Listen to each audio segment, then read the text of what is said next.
नमस्कार। आज अपने कक्षा 10 सामाजिक अध्ययन के छठे अध्याय केंद्र सरकार उसमें एक अध्ययन बिंदु राष्ट्रपति जो अपना टॉपिक चल रहा था उसी को आगे बढ़ाएंगे। उसके कुछ एक बचे हुए अनुच्छेद जो हैं उसके बारे में अपने चर्चा करते हैं।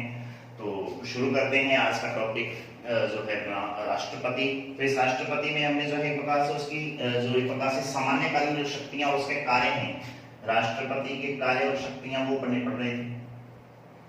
राष्ट्रपति के कार्य व शक्तियां, ये टॉपिक अपना जो है चल रहा था और इसमें जो है हमने राष्ट्रपति के जो है कार्यों से संबंधित कुछ एक महत्वपूर्ण अनुच्छेदों के बारे में अपने अध्ययन कर लिया था। आज अपने जो अनुच्छेद के बारे में बात करेंगे वो है अनुच्छेद 123 1 2 3। इस अनुच्छेद के तहत जो है क्या खास बात आती है, तो राष्ट्रपति द्वारा अध्यादेश जारी करने का जो प्रकार से क्या है कि इसमें प्रावधान किया गया। राष्ट्रपति द्वारा अध्यादेश जारी करने का होता है। क्या होता है ये थोड़ा सा समझना है इसको। अध्यादेश का मतलब होता है अस्थायी कानून। अस्थायी कानून अस्थायी इसलिए क्योंकि ये एक प्रकार से 6 महीने बाद में इसको जो है रिन्यू करवाना होता है। और जब खास बात क्या है वो थोड़ा सुनेंगे कि अध्यादेश जारी होता कब है, क्यों होता है, कब होता है, ये थोड़ा ध्यान रखना है। एक तो देखो, अध्यादेश जारी करने के लिए जो है सबसे पहले तो बात ये होनी चाहिए कि संसद का अधिवेशन नहीं चल रहा हो, यानी राज्यसभा लोकसभा का जो अधिवेशन है, संसद का कोई भी अधिवेशन नहीं चल रहा हो। उस दौरान देश पे जो है कुछ ऐसी जो है कंडीशन पैदा हो जाए कि एक प्रकार से बहुत जरूरी हो जाता है नियम लागू करना। इस वजह से क्या है कि अध्यादेश जारी किया जाता है राष्ट्रपति द्वारा, जो अपने आप में एक अस्थायी कानून होता है। और इस अस्थायी कानून को अस्थायी इसीलिए कहा जाता है क्योंकि संसद के सत्र के दौरान जो है इसका एक प्रकार से इसको लागू नहीं किया जाता है। संसद का सत्र जब नहीं चल रहा होता है तब इसको जो है लागू किया जाता है।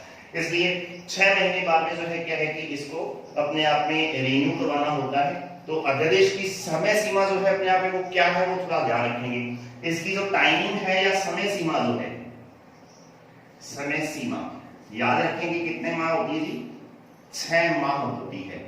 लेकिन एक शर्त है, और वो शर्त क्या है कि संसद का अधिवेशन, पूरी बात होती है, संसद का अधिवेशन शुरू होने के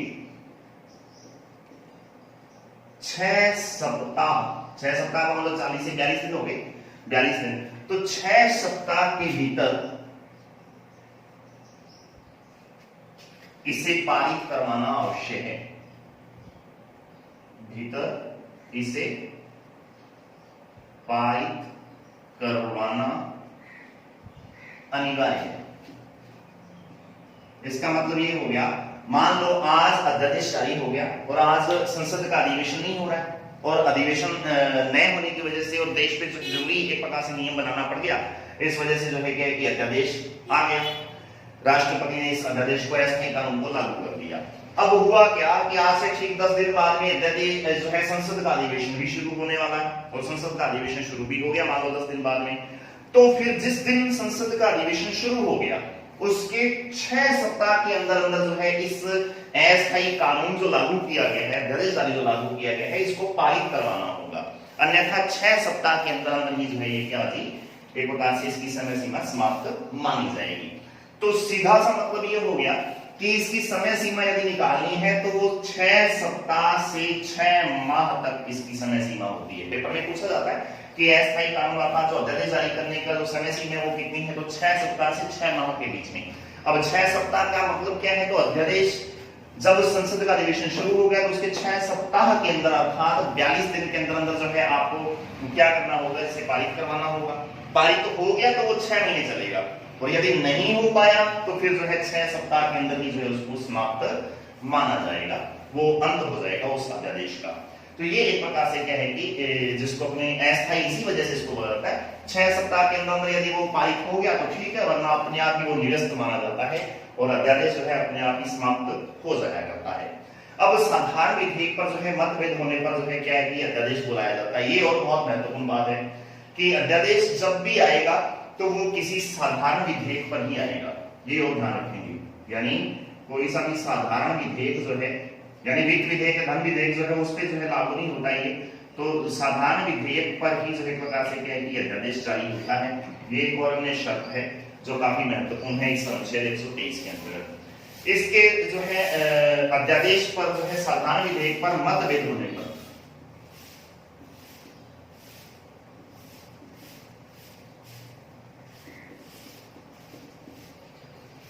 एक प्रकार से संयुक्त अधिवेशन जो है वो बुलाया गया था। ये हालांकि बात जो है इस अनुच्छेद के अंतर्गत नहीं, 108 अनुच्छेद के अंतर्गत है, जो है यहाँ थोड़ा अलग ही बात आ रही है। तो याद रखेंगे जो अध्यादेश की जो खास बात है उसको अपने इसको हटा ही देते हैं, ये बात जो है आप यहाँ नहीं करेंगे, ये थोड़ा अलग है टॉपिक, इसलिए जो है अपने इसको बात नहीं करें तो ठीक है। अब खास बात ये है कि अनुच्छेद 123 के अंतर्गत अध्यादेश जारी करने का अधिकार है। संसद में 6 माह के अंतर्गत इसकी समय सीमा है। अधिवेशन शुरू होने के 6 सप्ताह के अंदर इसको जो है क्या है कि इसे पारित करवाना अनिवार्य होता है। एक तो ये याद रखेंगे अनुच्छेद 123 काफी इंपॉर्टेंट है। इसके अलावा जो है बात आती है राष्ट्रपति की जो न्यायिक शक्तियां और उसके कार्य हैं। नंबर 2 जो बात है वो है राष्ट्रपति की, ये सामान्य कार्य थे जो अपने बात की है अभी, जितने भी जो अनुच्छेद ऊपर वाले जितने भी थे उनमें 123 बच गया था वो अपने आज कर लिया है। राष्ट्रपति की न्यायिक शक्तियां, अब उसके पास कुछ न्यायिक यानी न्याय से संबंधित भी कुछ महत्वपूर्ण उसके पास अधिकार हैं, क्योंकि वो देश का राजा है ना, तो इस वजह से उसके पास कुछ न्यायिक शक्तियां भी बचती हैं। वो कौन कौन सी हैं? तो न्यायिक शक्तियों का जो अनुच्छेद है वो आपको याद रखना है, पेपर में पूछा जाता है। न्यायिक शक्तियों का जो उल्लेख है वो कहाँ किया गया है? तो अनुच्छेद 72 में अर्थात 72 में जो है इस न्यायिक शक्तियों का जो है उल्लेख किया गया है, राष्ट्रपति की न्यायिक शक्तियां। अब राष्ट्रपति जो है क्या करता है न्यायिक शक्तियों के आधार पर? तो याद रखेंगे क्षमादान दे सकता है। राष्ट्रपति का द्वारा जो है क्षमादान का अधिकार, द्वारा क्षमादान का अधिकार,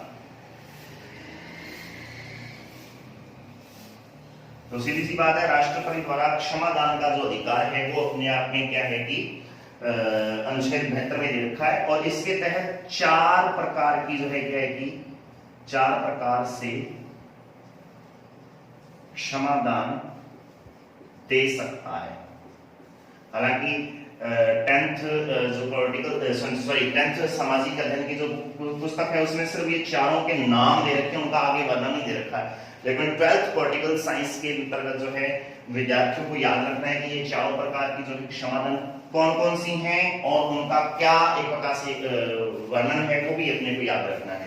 तो मैं यहाँ पूरी बात कर रहा था ताकि 10th और 12th दोनों बच्चों के लिए जो एक प्रकार से काम आ जाएगी, इसलिए ध्यान रखेंगे क्षमादान का जो अधिकार है वो अपने आप में क्या है कि अनुच्छेद 72 में राष्ट्रपति द्वारा जो एक महत्वपूर्ण अधिकार है ये। और इसके तहत जो है राष्ट्रपति 4 प्रकार से जो है किसी अपराधी को या किसी अभियोगी को जो है अभियुक्त को जो है अपने आप में क्या है कि क्षमा कर सकता है। सबसे पहली बात आती है number A B C D अपने लिख देते हैं। तो A नंबर जो है आता है लघुकरण की जो है क्षमादान, लघुकरण। अब ये लघुकरण क्या है तो समझना है। लघुकरण के अंतर्गत क्या करता है? राष्ट्रपति सजा की प्रकृति में परिवर्तन कर देता है। सजा की प्रकृति में परिवर्तन, राष्ट्रपति सजा की प्रकृति में क्या करता है? परिवर्तन करता है। जैसे मान लो आप लोगों ने सुना होगा काले पानी की सजा या एक प्रकार से काल कोठरी की सजा, तो उस काल कोठरी की सजा से उसको निकाल के किसी खुले एक प्रकार से बंद जो थोड़ा बहुत खुला कमरा है उस कमरे में जो एक प्रकार से कहेगी उसको जेल में उसको रखा जा सकता है। तो सजा की प्रकृति क्या हो गया? काल कोठरी से निकाल के उसको अन्य जगह पे शिफ्ट कर दिया गया, थोड़ा सा खुले वातावरण वाले जो है जगह पर, तो उसको लघुकरण बोलेंगे। अर्थात सजा को कम नहीं किया है, ये नहीं है कि 20 साल की सजा है तो उसको जो है 5 साल या 10 साल कर दिया जाए, तो वो नहीं किया है उसने। सजा की प्रकृति में उसके नेचर में जो है परिवर्तन कर दिया है, ये काफी इंपॉर्टेंट है। इसको लघुकरण की जो है प्रकार से क्षमादान बोला जाता है। नंबर 2 आती है परिहार। नंबर B क्या है? परिहार। तो ये परिहार क्या है? तो ये भी एक प्रकार से सजा को कम करने का तरीका है, जिसके अंतर्गत क्या है सजा को कम कर दिया जाता है। अब यहां पर क्या है कि सजा कम होती है लेकिन सजा की प्रकृति में परिवर्तन नहीं होता। मतलब ये हो गया कि राष्ट्रपति यदि किसी व्यक्ति को परिहार के तहत क्षमादान देना चाहता है तो वो क्या करेगा, सजा को कम कर देगा। जैसे मान लो किसी व्यक्ति को 14 साल की सजा हुई इस एक प्रकार से किसी भी मुकदमे में, तो वो परिहार का प्रयोग करते हुए राष्ट्रपति क्या करेगा, उसकी सजा को 10 साल कर देगा। हो सकता है कि उसकी सजा को 7 साल, मान लो आधा कर दिया, 7 साल कर दिया, तो सजा को तो कम कर दिया, लेकिन कैसी सजा उसको मिली है, जैसे कालकोठरी में रहने की मिली है, काले पानी की सजा मिली है, जैसा ऐसे पहले अपने बोलते रहे हैं आजादी के समय में, तो उस प्रकार की सजा की प्रकृति में परिवर्तन नहीं होता। लघुकरण में प्रकृति में परिवर्तन हुआ था, सजा में जो है सजा सेम रही थी जितने साल की थी। यहाँ पे सजा कम होगी है लेकिन प्रकृति में परिवर्तन नहीं हो रहा है। इसको परिहार के नाम से जो है पुकारा गया है। उसके बाद तीसरी आती है विशेष, नंबर 3 जो है प्रकाश है कि विशेष प्रकार की जब स्थिति आती है उस दौरान सजा में अपने आप एक कटौती की जा सकती है राष्ट्रपति द्वारा। जैसे उदाहरण के लिए क्या है कि विशेष परिस्थिति, जैसे कि विशेष परिस्थिति जैसे सजायाफ्ता जो सजायाफ्ता गर्भवती को मान लो, तो एक औरत है और वो जो है क्या है कि गर्भवती हो जाए, या कोई सजा प्राप्त मुजरिम जो है वो गंभीर रूप से जो है क्या है जी, गंभीर बीमार हो, गंभीर रूप से बीमार हो, या फिर सजा याफ्ता जो मुजरिम है औरत है और वो गर्भवती है, ऐसी जो है स्थिति में उसके उस इलाज के लिए, यानी गर्भवती महिला के जो है पेट में पलने वाले बच्चे का तो कोई कसूर नहीं है, तो उसके बच्चे की जो है नॉर्मल डिलीवरी हो या बच्चा सही तंदुरुस्त पैदा हो उसके लिए, या जो गंभीर रूप से बीमार व्यक्ति है चाहे वो आदमी हो चाहे औरत हो, तो उसके लिए जो है प्रकार से सही इलाज एक प्रकार से हो सके, तो इस सारी कंडीशन के लिए जो है विशेष छूट दी जाती है एक प्रकार से, कि उसकी सजा को जो है प्रकार से सजा को कम नहीं हो रहा है यहाँ पे, लेकिन उसकी जो है कुछ कंडीशंस को जो है सुधार दिया जाता है और उसको जो है एक प्रकार से हॉस्पिटल में शिफ्ट किया जाता है, उसकी बीमारी का, उसकी डिलीवरी का जो है प्रकार से अच्छे से वो हो सके, ताकि आने वाला बच्चा जो है गर्भवती जो है महिला का जो है वो तंदुरुस्त हो, उसको किसी प्रकार की दिक्कत ना हो, और दूसरा गंभीर कोई बीमार है तो उसका अच्छी तरीके से इलाज हो सके। तो ये एक प्रकार से कुछ विशेष जो है परिस्थितियों में छूट दी जाती है राष्ट्रपति द्वारा अनुच्छेद 72 के तहत।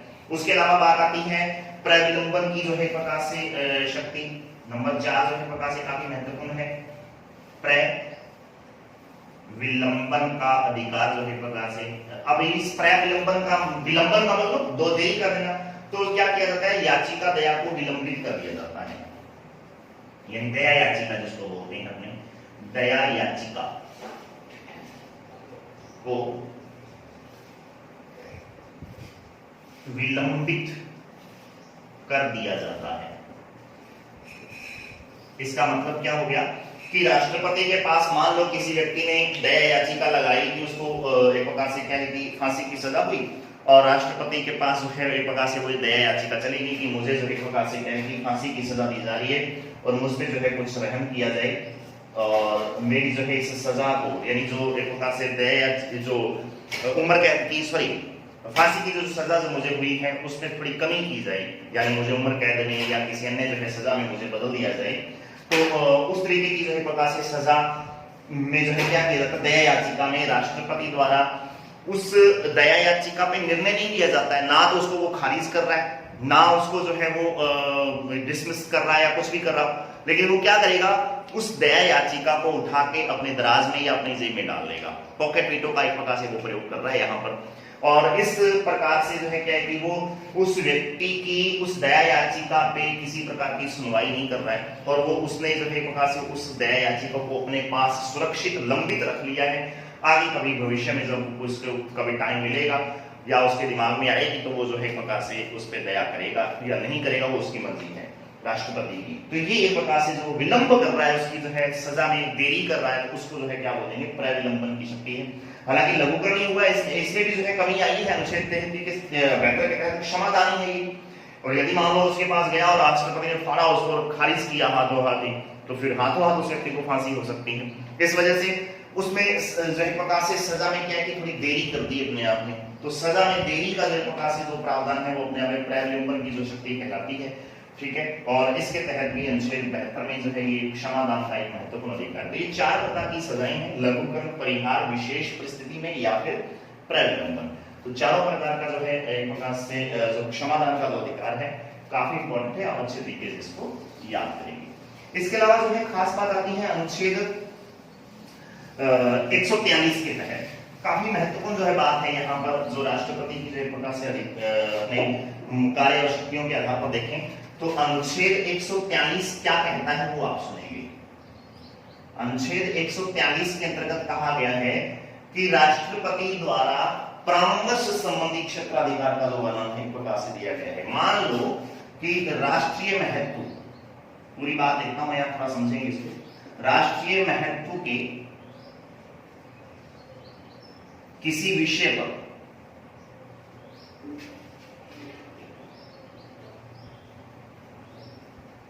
राष्ट्रपति द्वारा उच्चतम न्यायालय के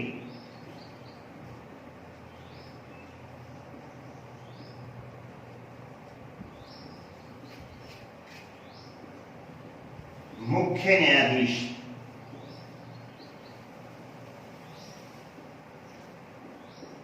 से परामर्श मांग सकता है। बहुत महत्वपूर्ण है, ये याद रखेंगे।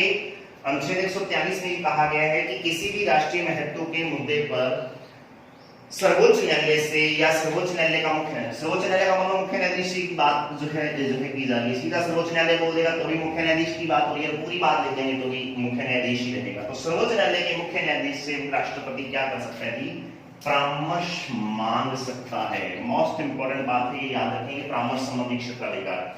सीधा सा पेपर में प्रश्न आता है कि अनुच्छेद 143 का वर्णन यदि आपको करने का प्रश्न आए तो आप लिखोगे राष्ट्रपति द्वारा परामर्श संबंधी क्षेत्राधिकार का जो है उल्लेख अनुच्छेद 143 में किया गया है। इसके तहत किसी भी प्रकार के राष्ट्रीय महत्व के मुद्दे पर जो है प्रकाश गया कि राष्ट्रपति उच्चतम न्यायालय के मुख्य न्यायाधीश से परामर्श मांग सकता है। जैसे अपने राम मंदिर अपने आप में एक राष्ट्रीय महत्व का विषय है, उसके अलावा जो है अनुच्छेद 370 को हटाना अपने आप में राष्ट्रीय महत्व का विषय था। अन्य बहुत सारे ऐसे राष्ट्रीय महत्व के जिसमें देश को तरक्की के रास्ते पे ले जाया जा सके, ऐसे किसी जो है मुद्दे पर जो है क्या कि या किसी विषय पर उच्चतम न्यायालय के न्यायाधीश जो मुख्य न्यायाधीश सीजेआई जो अपने होते हैं, चीफ जस्टिस ऑफ इंडिया, उनसे जो है प्रकार से क्या है कि अपने परामर्श संबंधी जो है कुछ सलाह मांग सकते हैं, कुछ परामर्श कर सकते हैं। अब यहाँ पे एक बात याद रखनी है कि मुख्य न्यायाधीश परामर्श दे या न दे, ये मुख्य न्यायाधीश की मर्जी है। यानी परामर्श देना, मैं यहां पूरी बात देता हूं, समझेंगे। परामर्श देना या ना देना मुख्य न्यायाधीश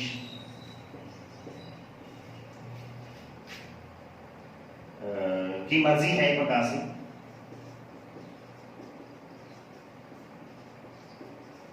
निर्भर है, ये ध्यान रखेंगे कि परामर्श को दे या न दे उसकी मर्जी पे निर्भर करता है। और यदि मान लो परामर्श दे दिया तो मुख्य न्यायाधीश